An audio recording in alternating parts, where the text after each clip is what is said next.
So, The Bad Beginning, Chapter 2. It is useless for me to describe to you how terrible Violet, Klaus, and even Sunny felt in the time that followed. If you have ever lost someone very important to you, then you already know how it feels, and if you haven't, you cannot possibly imagine it. For the Baudelaire children, it was of course especially terrible because they had lost both of their parents at the same time, and for several days they felt so miserable they could scarcely get out of bed. Klaus found he had very little interest in books. The gears in Violet's inventive brain seemed to stop, and even Sunny, who of course was too young to really understand what was going on, bit things with less enthusiasm. Of course, it didn't make things any easier that they had lost their home as well, and all of their possessions. As I'm sure you know, to be in one's own room, in one's own bed, it can often make a bleak situation a little bit better, but the beds of the Baudelaire orphans had been reduced to charred rubble. Mr. Poe had taken them to the remains of the Baudelaire mansion to see if anything had been unharmed, and it was terrible. Violet's microscope had fused together in the heat of the fire, Klaus's favorite pen had turned to ash, and all of Sunny's teething rings had melted. Here and there, the children could see traces of the enormous home that they had loved, fragments of their grand piano, an elegant bottle in which Mr. Baudelaire kept brandy, and the scorched cushion of the window seat where their mother liked to sit and read. Their home destroyed, the Baudelaires had to recuperate from their terrible loss in the Poe household, which was not at all agreeable. Mr. Poe was scarcely at home, because he was very busy attending to the Baudelaire affairs, and when he was home he was often coughing so much he could barely have a conversation. Mrs. Poe purchased clothing for the orphans that was in grotesque colors, and it was itchy. And the two Poe children, Edgar and Albert, they were loud, obnoxious boys with whom the Baudelaires had to share a tiny room that smelled of some sort of ghastly flower. But even given the surroundings, the children had mixed feelings when, over a dull dinner of boiled chicken, boiled potatoes, and the word blanched here means boiled, string beans, Mr. Poe announced that they were to leave his house the next morning. Good, said Albert, who had a piece of potato stuck between his teeth. Now I can get our room back. I'm tired of sharing it. Violet and Klaus are always moping around. They never have any fun. And the baby bites, Edgar said, tossing a chicken bone to the floor, as if he were an animal in a zoo, and not the son of a well-respected member of the banking community. But where will we go? Violet asked nervously. Mr. Poe opened his mouth to say something, but he erupted into a brief fit of coughing. I have made arrangements, he said finally, for you to be raised by a distant relative of yours, who lives on the other side of town.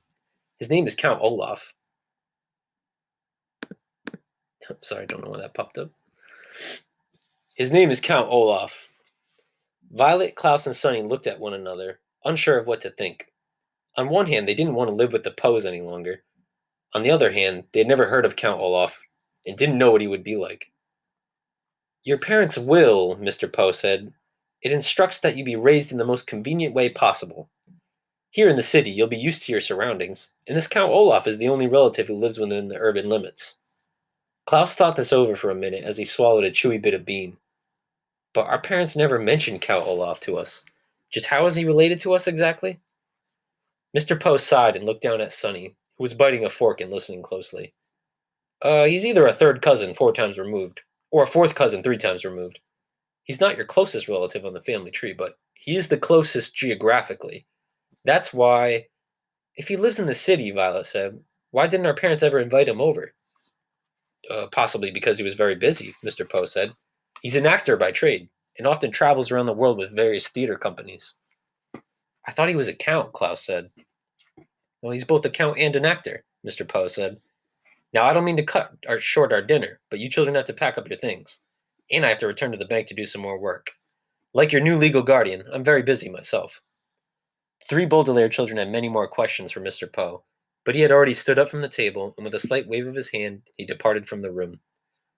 They heard him coughing into his handkerchief, and then the front door creaked shut as he left the house.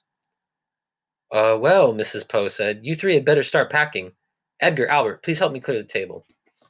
The Baudelaire orphans went to the bedroom and glumly packed their few belongings. Klaus looked distastefully at each ugly shirt Mrs. Poe had bought for him as he folded them and put them into a small suitcase. Violet looked around the cramped, smelly room in which they had been living, and Sunny crawled around solemnly, biting each of Edgar and Albert's shoes, leaving small teeth marks in each one so that she would not be forgotten. From time to time, the Baudelaire children looked at one another, but with their future such a mystery, they could think of nothing to say. At bedtime, they tossed and turned all night, scarcely getting any sleep between the loud snoring of Edgar and Albert and their own worried thoughts. Finally, Mr. Poe knocked on the door and stuck his head into the bedroom. "Rise and shine, Baudelaire," he said. "It's time for you to go to Count Olaf's." Violet looked around the crowded bedroom. Even though she didn't like it, she felt very nervous about leaving. "Do we have to go right this minute?" she asked. Mr. Poe opened his mouth to speak, but he had to cough a few times before he began. "Yes, you do. I'm dropping you off on my way to the bank. So we need to leave as soon as possible." "Please get out of bed and get dressed," he said briskly. The word briskly here means quickly, so as to get the Baudelaire children to leave the house. The Baudelaire children left the house. Mr. Poe's automobile rumbled along the cobblestone streets of the city toward the neighborhood where Count Olaf lived. They passed horse-drawn carriages and motorcycles along Doldrum Drive. They passed the Fickle Fountain, an elaborately carved monument that occasionally spat out water in which young children played. They passed an enormous pile of dirt where the Royal Gardens once stood.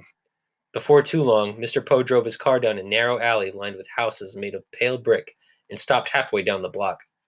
"Here we are," Mr. Poe said, in a voice undoubtedly meant to be cheerful. "Your new home." The Baudelaire children looked out and saw the prettiest house on the block. The bricks had been cleaned very well, and through the wide and open windows one could see an assortment of well-groomed plants. Standing in the doorway, with her hand on the shiny brass doorknob, was an older woman, smartly dressed, who was smiling at the children. In one hand she carried a flower pot. "Hello there," she called out. "You must be the children Count Olaf is adopting." Violet opened the door of the automobile and got out to shake the woman's hand. It felt firm and warm, and for the first time in a long while, Violet felt as if her life and the lives of her siblings might turn out well after all. "Yes," she said. "Yes, we are. I'm Violet Baudelaire, and this is my brother Klaus and my sister Sunny. And this is Mr. Poe, who has been arranging things for us since the death of our parents." "Yes, I heard about the accident," the woman said. "I'm Justice Strauss." "Justice? That's an unusual first name," Klaus remarked. "Oh, it's actually my title," she explained. "Not my first name. I served as a judge on the High Court." "How fascinating," Violet said. "Are you married to Count Olaf?" "Oh, goodness me, no," Justice Strauss said. "I don't actually know him that well. He's my next-door neighbor." The children looked from the well-scrubbed house of Justice Strauss to the dilapidated one next door. The bricks were stained with soot and grime. There were only 2 windows, which were closed with the shades drawn, even though it was a nice day out. Rising above the window was a tall and dirty tower that tilted slightly to the left. The front door needed to be repainted, and carved in the middle of it was an image of an eye. The entire building sagged to the side. It looked like a crooked tooth. "Oh," said Sunny, and everybody knew what that meant.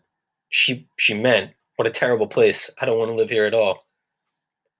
"Well, it was nice to meet you," Violet said to Justice Strauss. "Yes," said Justice Strauss, gesturing to her flower pot. "Perhaps one day you guys could come over and help me with my gardening." "That would be very pleasant," Violet said, very sadly.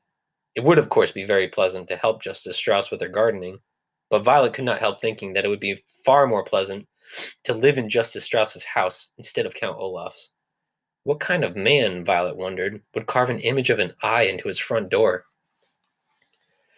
Mr. Poe tipped his hat to Justice Strauss, who smiled at the children and disappeared into her lovely house. Klaus stepped forward and knocked on Count Olaf's door, his knuckles rapping right in the middle of the carved eye.